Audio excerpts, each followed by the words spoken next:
Welcome, Gryphon fans, to the Gryphon Nation football show for the week. We've got a great show in store for you today. We're going to talk a little bit about last week's game with Conway. It'll be a little bit. We're going to move on quickly to the homecoming game this week for Cabot. So in the first quarter, we'll talk about Conway. Second quarter, we've got a special guest that we'll talk to. During halftime, that's when we do our MVTs, our Most Valuable Teacher Award that the players and coaches vote on. We got two great teachers we want to recognize. Then we'll go into the third quarter. We'll talk a little bit about our homecoming opponent, Cabot. Then in the fourth quarter, we always do our high school game day picks. That's always fun, and we'll do that. So we hope you enjoy the show. We're going to jump right into it. Last week, we played a very, very talented team in Conway, maybe the best team in the state. No disrespect to Bryant. We played them, and we got beat 42-0. Coach Fimple, a good friend of mine, one of my former coaches, it's 42-0 at half, and he really called the dogs off, so we appreciate that. He knew that we were a young team and what we're trying to build, so appreciate him taking care of us.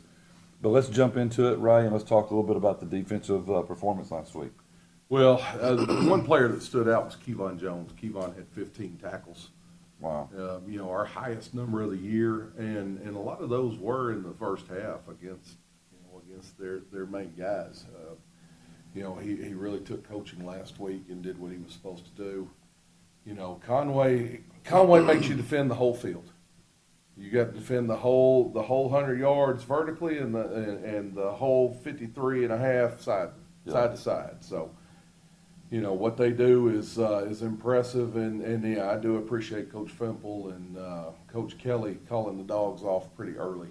Now they still ran their offense with their second group and third group kids, but they took their ones out once it was 28-0. Right. They took the ones out, so I do appreciate that. That was good. Well, do we have any player of the games other than Gryphon? Was he pretty much the main dude? Or? Yeah, Gryphon was the standout, and after him would have been Turquan Anderson. Turquan played outside linebacker for us. That's 2 games in a row. Turquan's played really well, so yes. Very proud of him. Let's talk a little bit about the offensive performance. We've got Trevor, no stone hands, Malvia from Conway. Obviously they wanted to run the score up on him just because he's a Conway native. But right. Trevor, tell us a little bit about the offensive performance. Yeah, Coach, they Conway Wampus Cats, man, they showed us why they were or should be number one in the state, Coach. Again, on defense, they shut us out. Haven't been shut out all year, and they showed us why. Offensively, Makai Muhammad, he ended up getting injured in that game, but he came back after halftime. He showed us why he's a proven guy as our starting quarterback. Another guy offensively is Brian Ussery. Now, again, we didn't have a lot of production offensively, Coach, but I'm proud of those 2 guys. The thing about the offensive performance is you could see so blatantly, it's the weight room. Mm-hmm. Our guys would come off and block the guys they were supposed to block, and we got no movement. Right. And, part of that is we've only been in the weight program 2 years. Mm-hmm. And that's where, you look at Conway, they've been in the weight program from 7th, 8th, and 9th Right. and through high school. Our kids, they didn't start until, basically last year. Right. And so we need another year in the weight room to maybe play with those guys. But I'm proud of our kids. We did not quit. We fought through it. We got better in some areas. The sideline was still pretty encouraging. Right. And we came back after halftime. Obviously it was a mercy rule, Right. mercy clock, but our kids didn't quit. No, that's and right. we held it with 0-0 the second half. So a lot of things we can take from it. We got a big game this week against Cabot. We'll talk about that in a little bit. Gryphon fans, we'll be right back in a second with our special guest. Stay tuned, and we'll see you in just a second.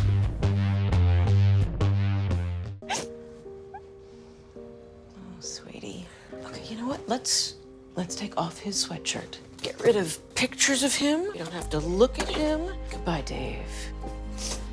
Mom, you don't understand. He's tagged in like 400 of my posts. I can cut out tags. No, that's not how it works. What is a tag? You don't have to be perfect to be a perfect parent. Thousands of teens in foster care would love to share their first with you.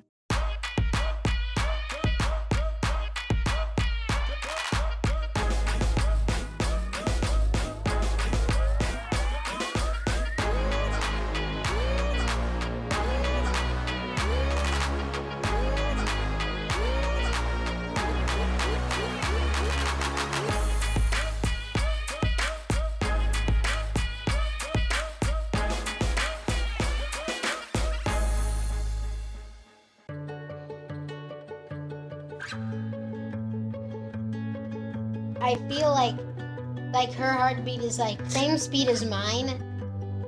And I think we have this like deep connection, this heart connection in her heart, that there's room for me and Mom. When I'm holding her, it makes me feel calmer. It's a sensory thing. It's a thing with Asperger's. She's really good with Anya. I've seen adults react to my daughter when she has meltdowns, like she's from a different planet. And this little animal just sat next to my child and was just like, it's gonna be cool. She's my superhero. Good job, kitty cat. When we adopted Lucky, we discovered all the wonderful things that make her unique. Lucky's a little bit of a lot of things, but mostly she's pure love.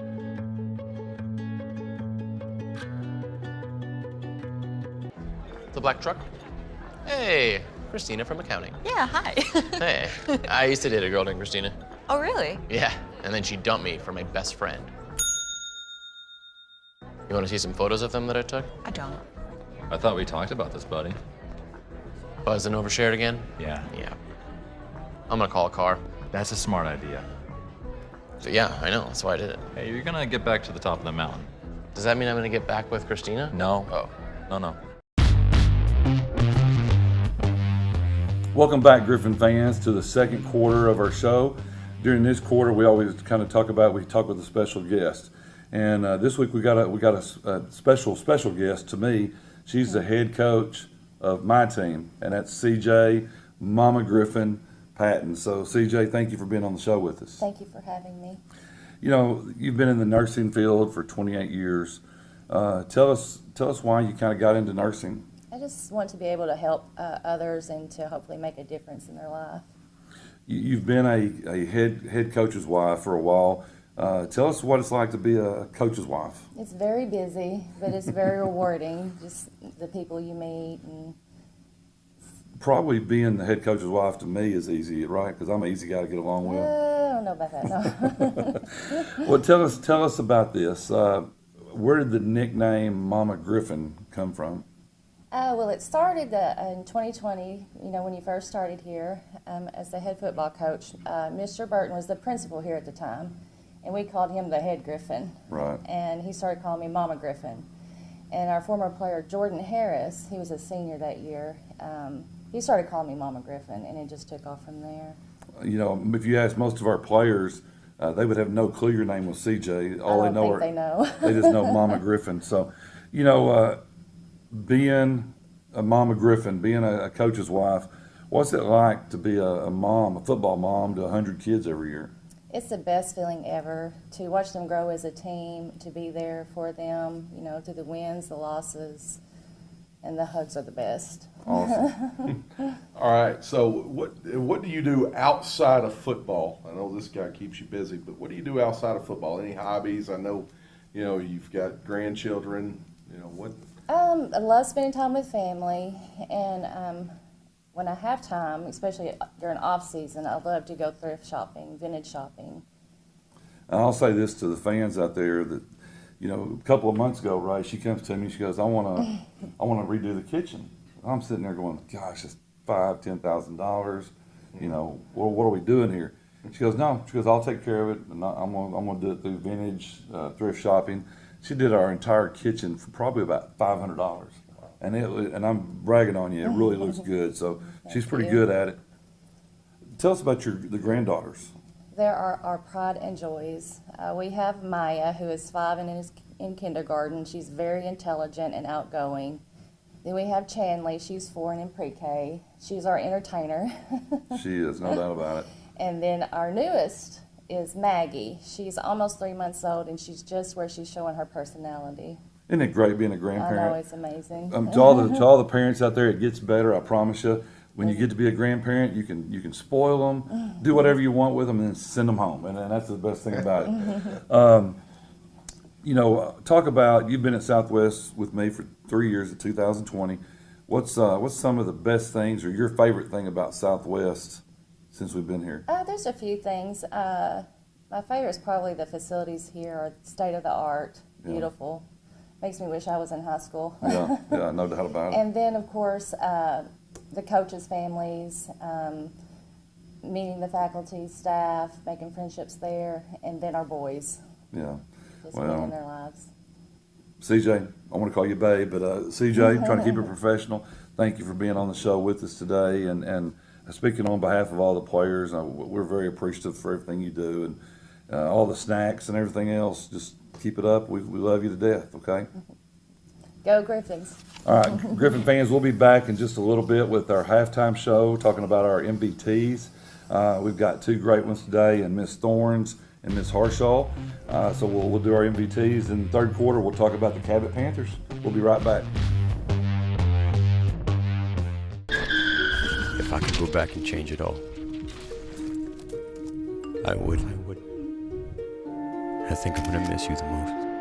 I'm sorry. I'm so sorry. I'm so sorry. Or maybe it's just the little moments. If I could go back and change it all, if I could go back, I would. But I can't.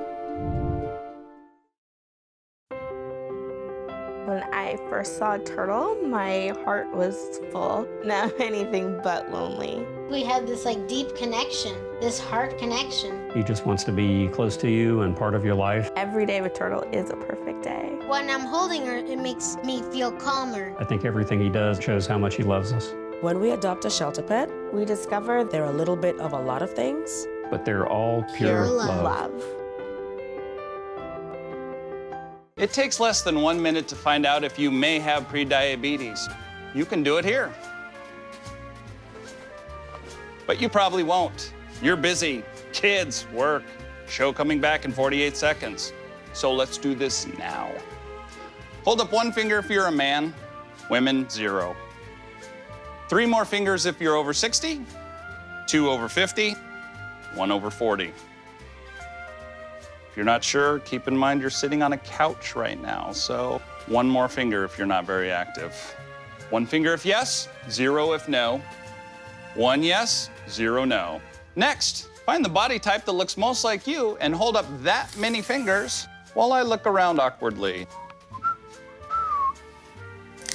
And that's it. If you're holding up 5 fingers or more, you probably have prediabetes. Sorry to be so blunt, but hey, you're busy. Just go to the site. Welcome back, Gryphon fans, to the halftime show. During this segment, we always do the Wood Grill Buffet MVT Award, which MVT stands for Most Valuable Teacher. Our football team and staff this week, we picked a good one, and her name is Miss Lonnie Harshaw. And we want to give you this certificate and a Wood Grill Buffet where you can eat, go over and eat on us anytime, okay? Thank you. I'm so glad I have my mask on. You can't see my face.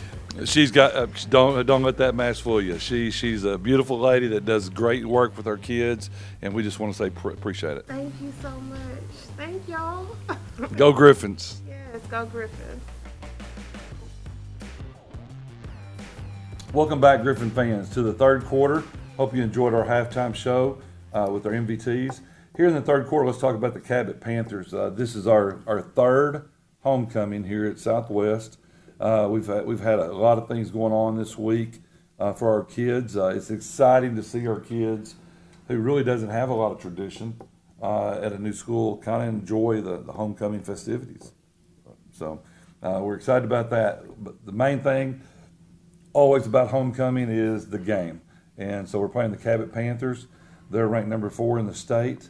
They could be maybe the best team in the state. Coach Scott Reed has done a great job of building this program. They're very, very strong. They're physical. They've got an offensive line that really looks like a college offensive line. They've got a running back that's doing a good job as well. And I don't want to steal all your thunder. I want you to talk about them, but just I'm very impressed with them offensively, defensively, and special teams. We've got our work cut out for us. Coach, talk about the Cabot Panthers on the offensive side. Well, they're really solid. Coach Reed is one of the best play callers in the business. I mean, he really is. He's tough to prepare for. He's got a lot of adjustments. I've been going back the last couple of years and looking at how he's adjusted when you shut down one thing, what he does. They're going to do a lot of 20 personnel. Their H-back, number 81, Gavin Reardon, You know, he's all-state wrestler, very tough kid. You watch him on film, he's probably the best blocker we've gone against all year. Yeah. I mean, our linebackers, our defensive linemen, anybody that comes in contact with him, they better buckle up because he's coming at them full speed. I mean, the kid loves to hit. Yeah. You can just see it on film, and you know, so that he's really the player that scares me the most because he's the one that's going to open up the holes for the running back. You know, quarterback's not afraid to put his head down and run. And, you know, he's got a good arm. He can throw if you give him time. If he's in the pocket patting the ball, he's going to find an open receiver. You know, last year they had Brandon Jay's son back there. You know, Brandon's one of the coaches. They had his son back there, and he was kind of their do-all player. Right. They moved him around a lot, got the ball to him in multiple ways. They don't really have that guy this year, but they've got solid receivers, you know, that they put in that role some, but they don't rely on them as much as what they did in the past, you know. And I've known a lot of those guys over there a long time. I went to college with a couple of them, and so, you know, it's always fun to go over there and compete, you know, or have them come to us and compete against Cabot because, like I said, I've known those guys for a long time and started my career in West Memphis coaching against Cabot every year. It was West Memphis Cabot for the conference championship every year. So, you know, I've got a lot of history with Cabot, and they're solid. They're tough to prepare for. You know, I think they're gonna line up and try to run the ball right at us. Yeah. And, you know, if we can't stop the run, it's going to be a long night. Well, you're right. I mean, they're H-back. I'm watching a little bit of film from, I guess it was the Ruston game. I mean, he destroyed their end on one of the counter plays. And we've not seen that all year like that. No. And so, you know, you better buckle up and be ready to play him. And number 20, their running back, you know, he busts a big play down the sideline, and the cornerback comes up to tackle him. And he just, I'm talking about, just mauled the kid. And so he's a physical kid that will finish runs.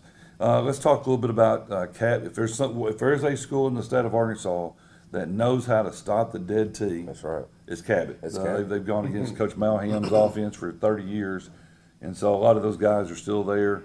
Coach, let's talk about the Cabot Panther on the defensive side of the ball. On the defensive side of the ball, Coach, led by John Painter, the defensive coordinator, ended up having the opportunity to work for him my first year of coaching. So kind of have an idea what he wants to do. He runs a 4-3 defense. Starting from the D-line, they're very physical, Coach. Okay, you know, our O-line, you know, versus their D-line, that's going to be the star of the show right there, okay, of the game, excuse me. And so linebackers, they're pretty solid. They fly to the football. And in the secondary, they, especially against the Ruston game last week, they ended up getting a pick or two. And so, Coach, you know, defensively or offensively, we've got to do the little things, Coach. Yeah. Just do the little things, you know. No mental errors, you know, execute our blocks, execute the play that's called, and I think we'll be successful. You know, one thing when you watch your defense, what I've seen is the teams that have tried to go wide on them. Yeah. We are in a school setting, so just to let you know, from time to time you may hear a bell or you may hear an announcement. That's part of the show. You just got to kind of monitor and adjust. But you know, one thing about their defense last week, you know, last couple weeks, a lot of teams try to go wide on them. Right. And I'm telling you what, they're surprisingly fast. Right. Teams don't have a lot of success. Teams that run at them, they don't have success either. Right. There's a reason why they're 3-1. That's right. The team that did beat them, Ruston, you know, it probably wasn't Cabot's best offensive game that night. Right. It was just that's a long trip. Yes. But we expect we're going to get their best. And I tell you what, we better buckle up and be ready. That's right, Coach. And there's a lot of things at homecoming that can distract kids. So we've got to do a good job as coaches to focus on the task at hand. And that's just every play, go out there and win that play. And if we do that, we'll have a chance to be in the ball game. That's right.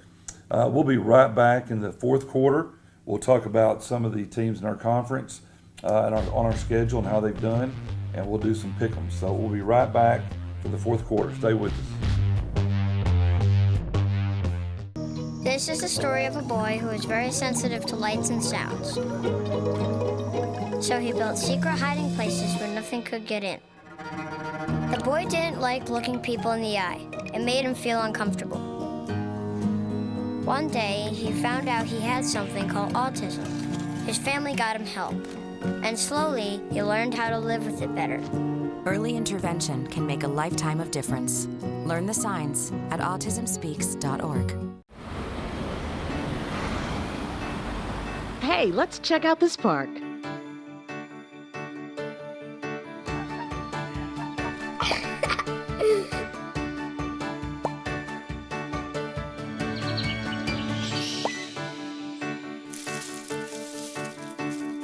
Oh, wow, that's really cool.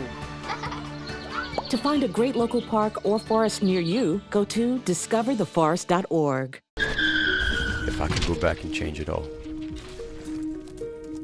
I would. I think I'm gonna miss you the most.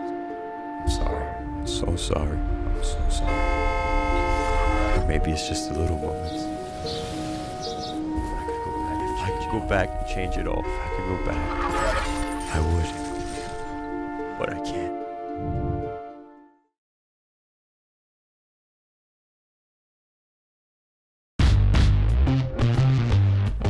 Welcome back, green and purple fans, to the fourth quarter. In this quarter, we're going to look at some of the teams on our schedule and how they've done.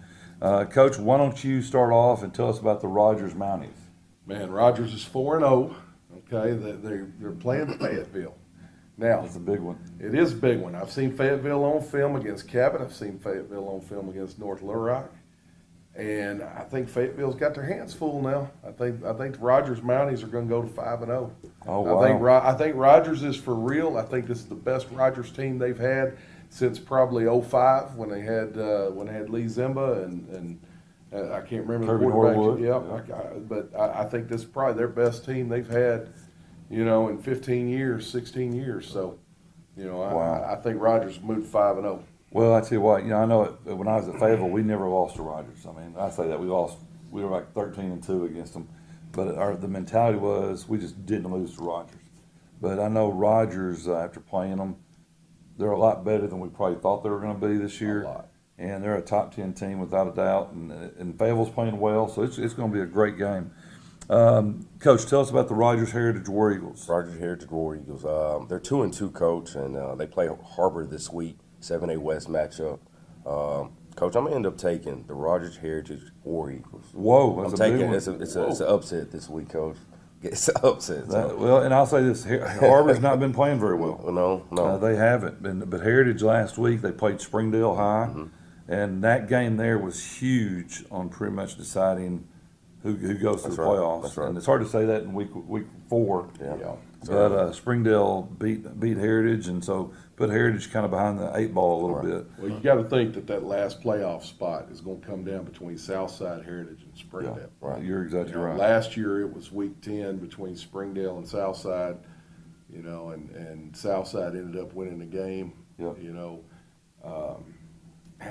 Had the privilege of going to North Little Rock and getting beaten round 1. So, That's such an honor, wasn't it? Yeah, it was. So that's an interesting pick. Yes, it goes. That's it. War Eagles, Coach. I wish we had a War Eagle mascot. As a Tide fan, I don't want to hear you say roll it. War Eagles. Roll Tide. Hot Springs, our third opponent this year, which they played well against us. Last week they got beat by Parkview. They led Parkview for most of the game and faltered there in the end. They play Hope. This is an easy pick. Hot Springs Trojans will beat Hope. Coach, let's go to Conway playing North Little Rock. Well, I'm going to tell you, North Little Rock coming off the win against Parkview. Okay, they gave them a lot of confidence. Right. And it juiced them up a little bit. They're 2-2. Conway's 4-0. North Little Rock beat Central last week.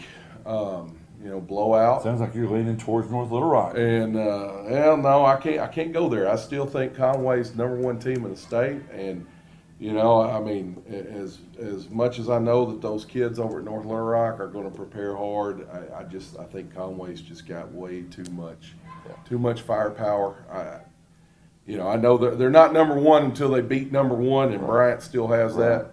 But this Conway team, if they don't beat themselves, they are going to be tough to beat.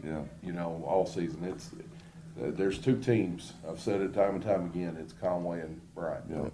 I kept waiting for that. I felt like you're leaning north Little Rock, and I kept waiting for you to say, "Not so fast." Not so fast. Not so fast, my friend. Conway, I think it's going to be a close game. Yeah. I think it'll be a close game through 3 quarters, and then I think Conway will pull out in the end. I think Conway probably wins it by 16 points.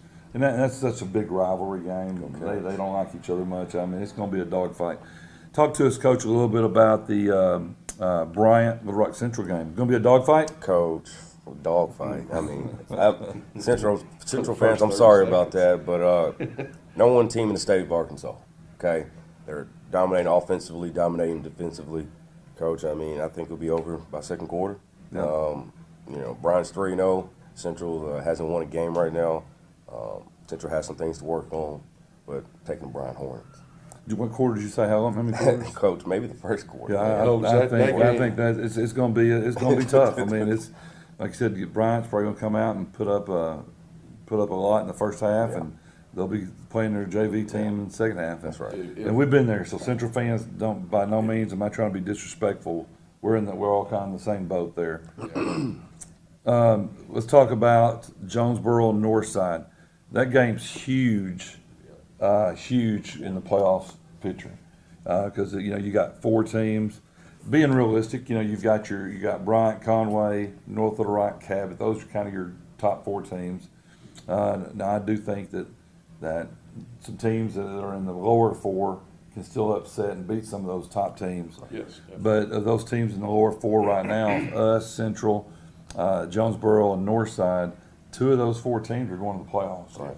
And so whoever wins this game between Jonesboro and Northside will have a huge leg up, probably on getting to 2 wins.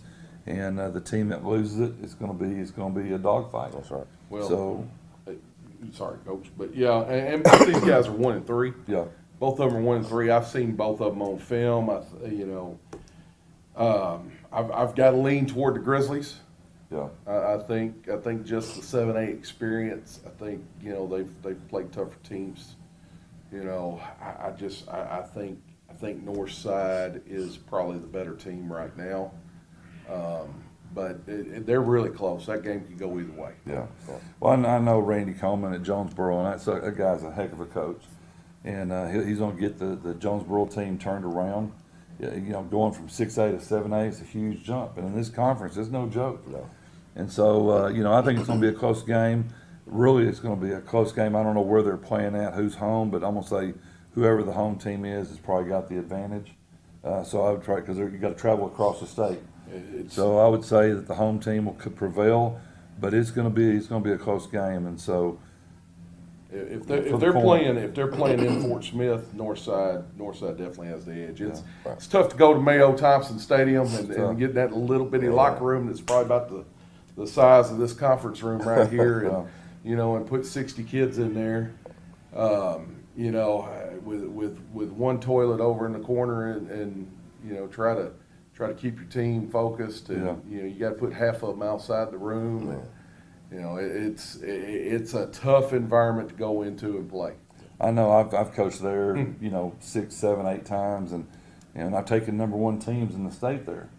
And like you said, it's a tough place to coach at because there's ghosts. The ghost of Northside Grizzly past, and those ghosts always seem to show up, make the ball bounce a funny way. Well, that's our show for this week. We hope you enjoyed it. It's homecoming game. It's Thursday night, not Friday, Thursday night. So make sure you come out and then watch us play. But if you can't come out and watch us, it is on statewide TV, KARZ 42. It's the Fearless Friday game of the week. So tune in and watch that if you can. But put on your green and purple and cheer us on to victory. We'll see you next week. Go Griffins.